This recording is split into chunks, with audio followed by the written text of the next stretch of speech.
Poland, September 1939. The German foe begins its ruthless march of conquest and sets the stage for World War II. Poland's 34 million inhabitants, crushed, scattered, and enslaved. Tens of thousands of square miles of territory shrink before the movement of lightning armored columns. Poland and the world learn the meaning of a grim new word, blitzkrieg. Here is shown the initiation of that phase of modern warfare. These pictures of the preparation for attack and later the actual combat were all made by German frontline cameramen. Therefore, they stress Nazi superiority. Success is unimpeded as Hitler's divisions move against outnumbered Polish defenders. Later, on other world battlefronts, the Allies are to destroy the myth of the invincibility of the Nazi armies. But this is Hitler at the peak of his armed might, and the record of a nation overrun in just days is of military as well as historical importance.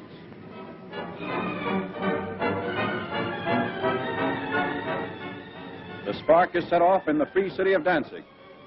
Nazi secret agents had long plotted the revolt against law and order. Germany called it liberation. The world knew that Danzig represented the ignition of the European powder keg, the excuse for Hitler's hordes to begin their destructive campaign of conquest. Here is the historic last stand of Danzig's loyal defenders. They're entrenched in the city's post office and under repeated fire of Nazi-trained militiamen.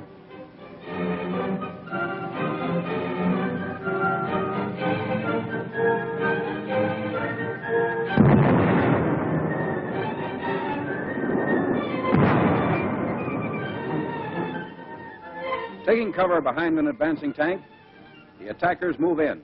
Gasoline is sprayed on the building, and its doom is sealed.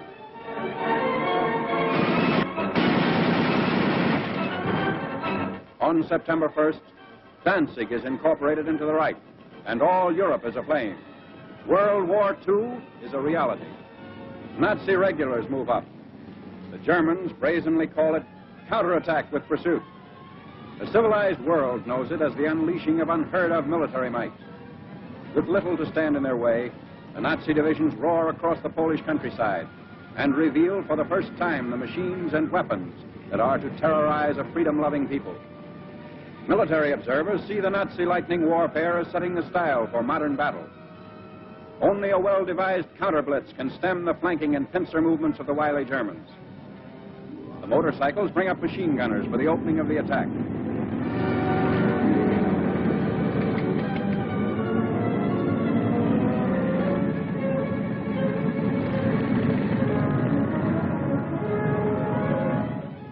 Camouflage is used to best advantage.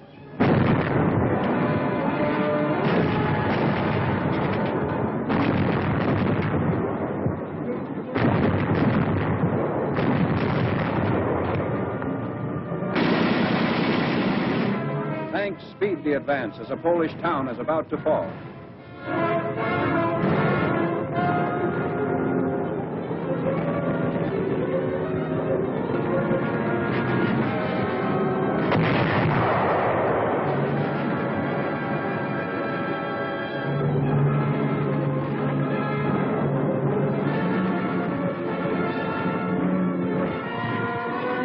Before the day is out, the Nazis have occupied the town, which is still burning and in complete ruins.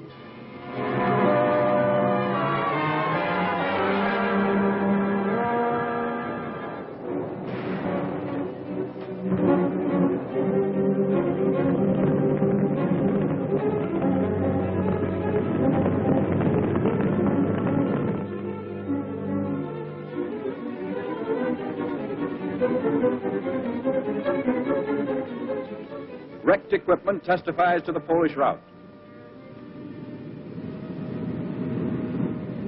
There's no halt in the wrecked town. The military timetable calls for the rushing up of troops for more blitz attacks. The German strategy is to isolate Polish forces as quickly as possible. So the Nazi columns move according to prearranged schedule. 30 to 37 miles per day is the German claim.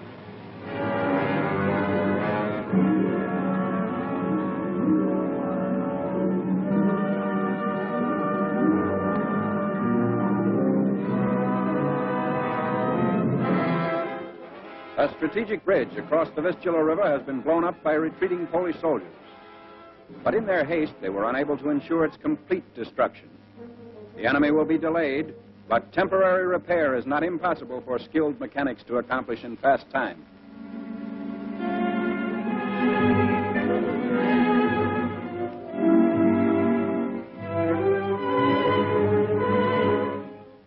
A German sapper detachment sent ahead of the fighting unit goes to work. These men are trained to construct emergency roads as well as bridges.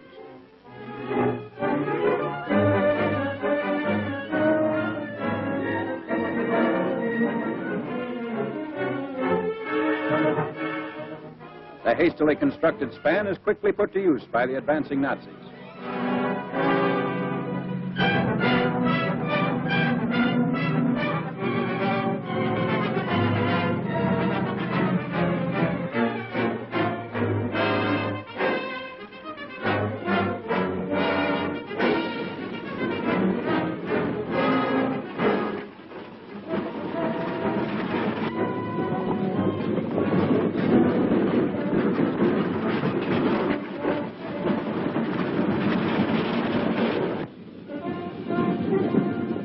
Many units don't even wait for the repairs. When bridges are scarce, shallow waters are forded.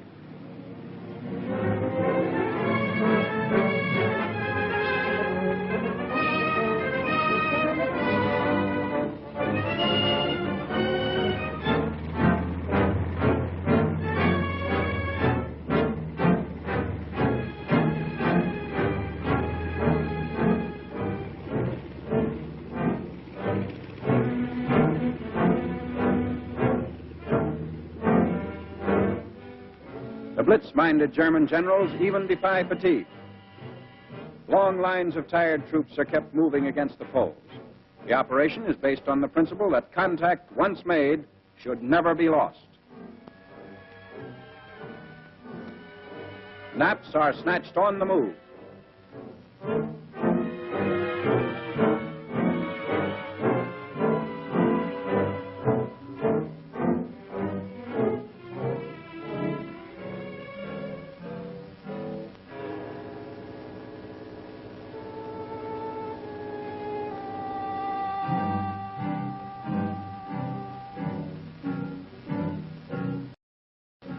Complete halt comes only during the lull between battle movements.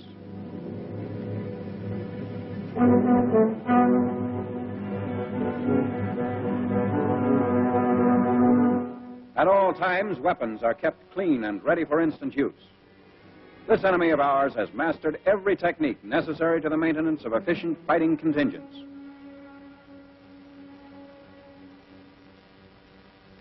The Polish harbor of Gdynia. For the defense of this vital seaport, the Poles have sunk ships to block the entrance of German warships.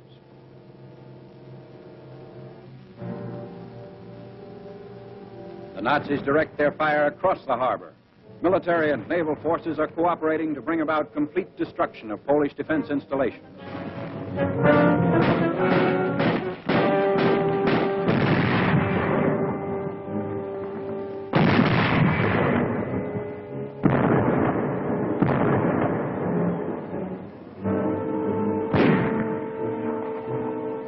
After a thorough bombardment, the outnumbered garrison of Gdynia surrenders.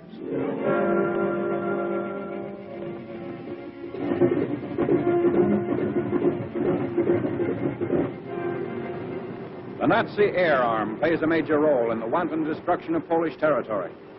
The method is now a familiar one. First reconnaissance planes go aloft to secure valuable photographic data.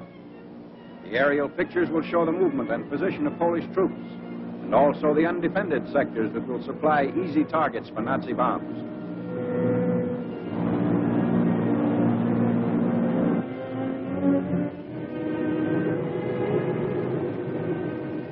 Immediately on landing, valuable pictures are rushed to the field developing unit. Germans have stated that information thus revealed has formed the base for much of their decisive military operations in Poland. This photograph reveals a truck convoy, closely bunched at a crossroad. If proper distance and interval had been kept between vehicles, they would not be the target shown here.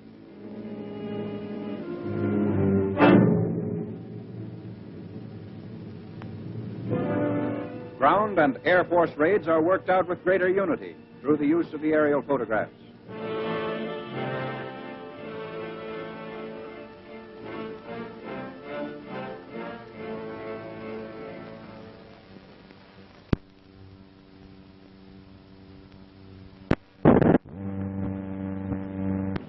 Now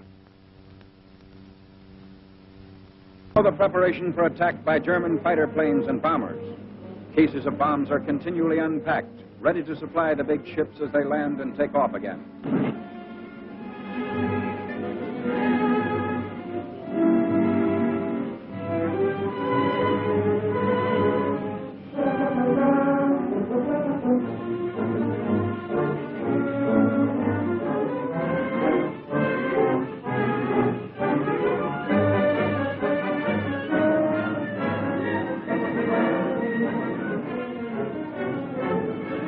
Wave after wave of destructive aircraft leaves the field. They are assigned to swarm ahead of the land armies and destroy complete fortifications, batteries, marching troops, railway junctions, and important highway links.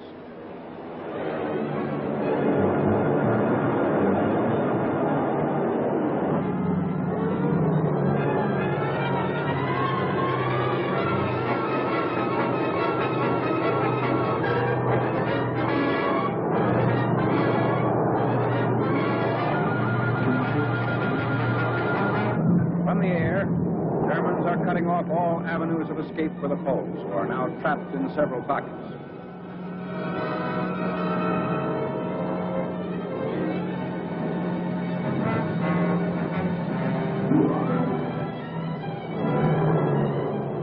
A Stuka dive bomber attacks an important railway junction. He swoops down thousands of feet before releasing his bombs.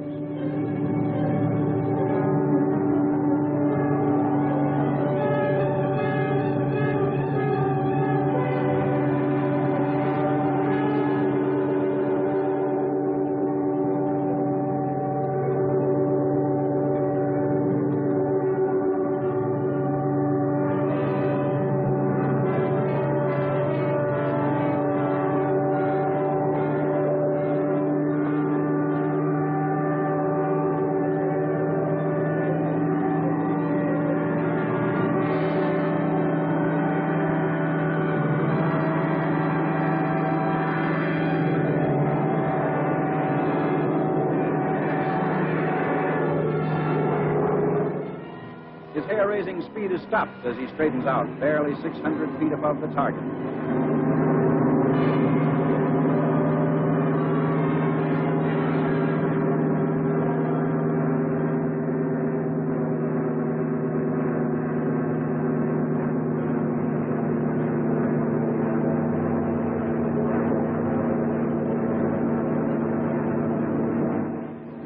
Polish anti-aircraft fire is not sufficient to hold off this winged enemy.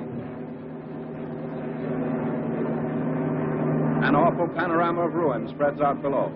Bridges and communications have been destroyed. The railroad at this point has been rendered useless.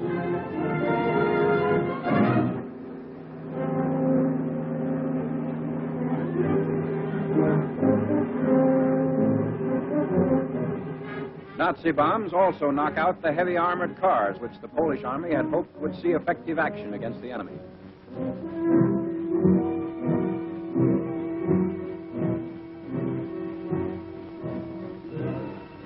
The siege of Warsaw. The big attack begins 31 miles outside the capital. Shells are dropped into Warsaw without let-up as day by day the Nazis forge a tighter ring of steel around the almost helpless city.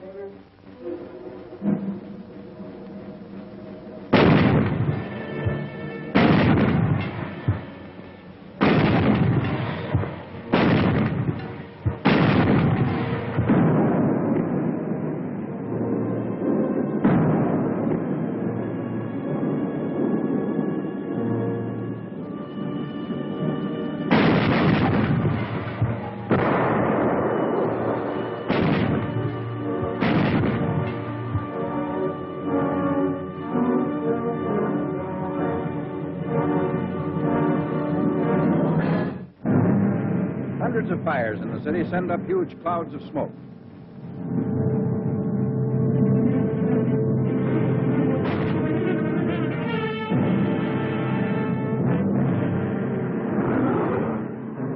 Warsaw is lost.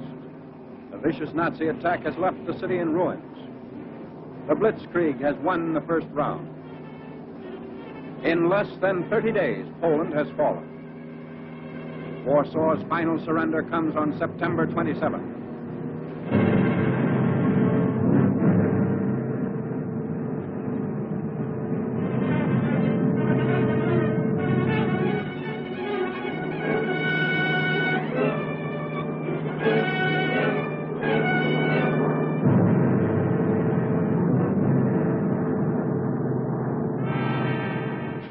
Even as the last shot is fired, the first of the conquerors are already within the city's boundaries. Here again, the wreckage testifies to the fury of the Nazi assault.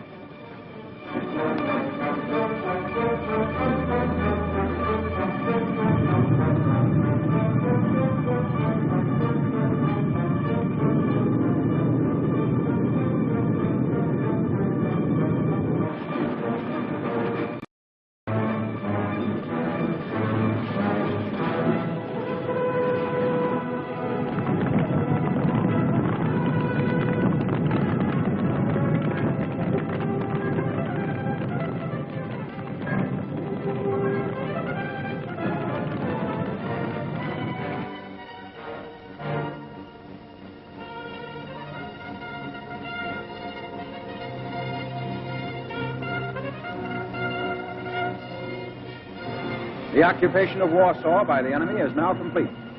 The Poles have fought bravely against this foe, but were overwhelmed by the sheer superiority of numbers and fighting equipment. Polish defenders come up to surrender their arms. Germans claim sizable quantities of guns and ammunition taken throughout the country. There was no time for the Poles to destroy their weapons.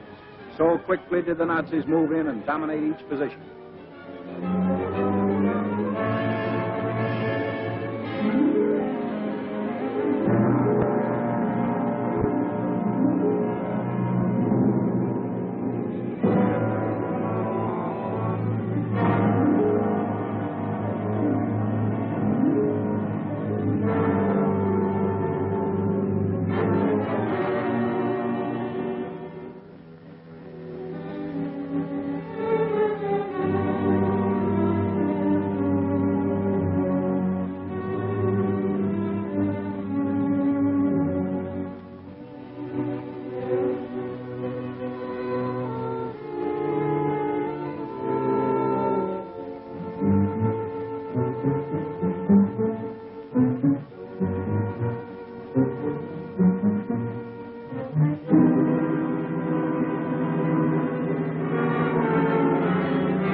Polish prisoners in long lines. 500,000 is the estimated total figure.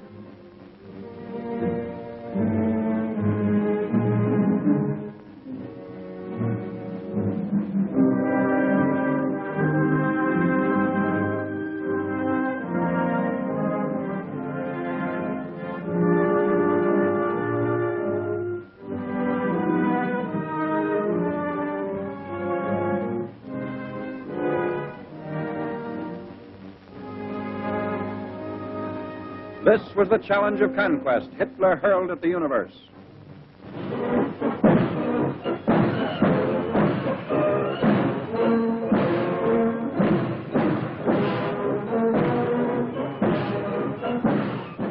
Arrogant, well-trained, the Nazis marched through Warsaw's streets. The world was permitted to view this display of military pomp and expected to bow before Germany's might. But the events of years following Poland's setback were to tell another story. The Allies are fighting to prove that these goose-stepping legions are not supermen, that the events of September 1939 shall never happen again.